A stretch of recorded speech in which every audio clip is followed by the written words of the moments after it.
When we talk about getting new customers using Facebook and we think about what people are actually on Facebook doing at the time we show up as a brand, as a business, as a service provider, or with our product in the e-commerce space, I think we have to draw some understanding to what our customers are actually doing on Facebook at the time we arrive.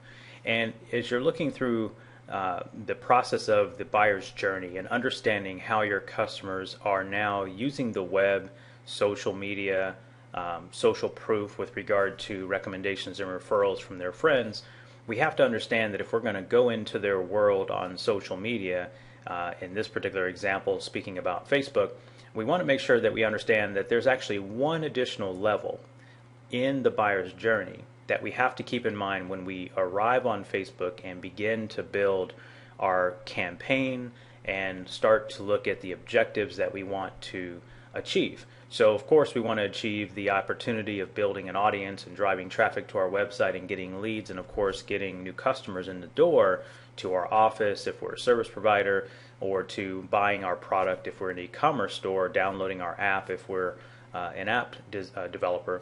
But if we look at the buyer's journey in simplicity, we're thinking of it in three stages, and that is, number one, we have to attract visitors to our website. Number two, convert those visitors into interested leads, or get them to somehow raise their hand and suggest that they're interested in our product or service.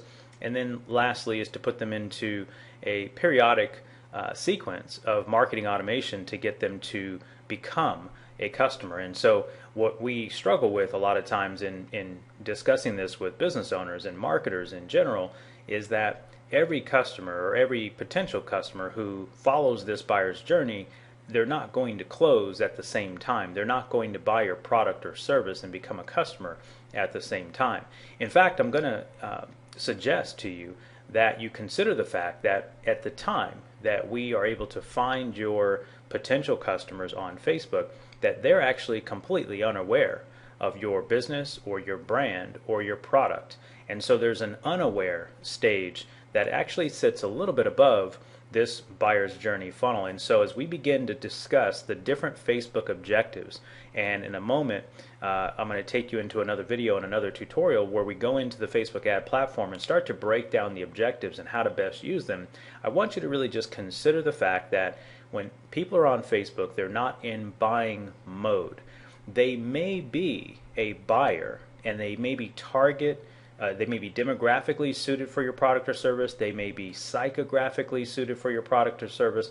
They may be already in the hunt for your product and service. But when we show up on Facebook and put an ad in front of them or put posts in front of them on your fan page, they are not necessarily in buying mode. So we have to approach it from the unaware standpoint before we immediately slam them in to the buyer's journey sales funnel for your business. And this takes a little patience. It takes a little bit of testing. It takes a little bit of spending some money so that we can grab the right data to see what types of things will work. And we're going to talk about that in another tutorial when we actually look at the Facebook ad platform. So I just want to finish this by saying, think about one additional step above this funnel, if you will, where your fans, your customers, potential customers, are not even aware that your product or service exists. So with all the targeting and all of the ad platform objectives that we can touch on and use to get people into the funnel and get them to purchase, to get them to become your customer, to get them to become a buyer of your product, service, or application, or software as a service maybe, we must understand where they are in a paradigm of mindset when we approach them on Facebook. And if we do that right, you're going to see a lot more success in your campaigns. You're going to understand the stepping process through building successful campaigns. So I hope this was helpful.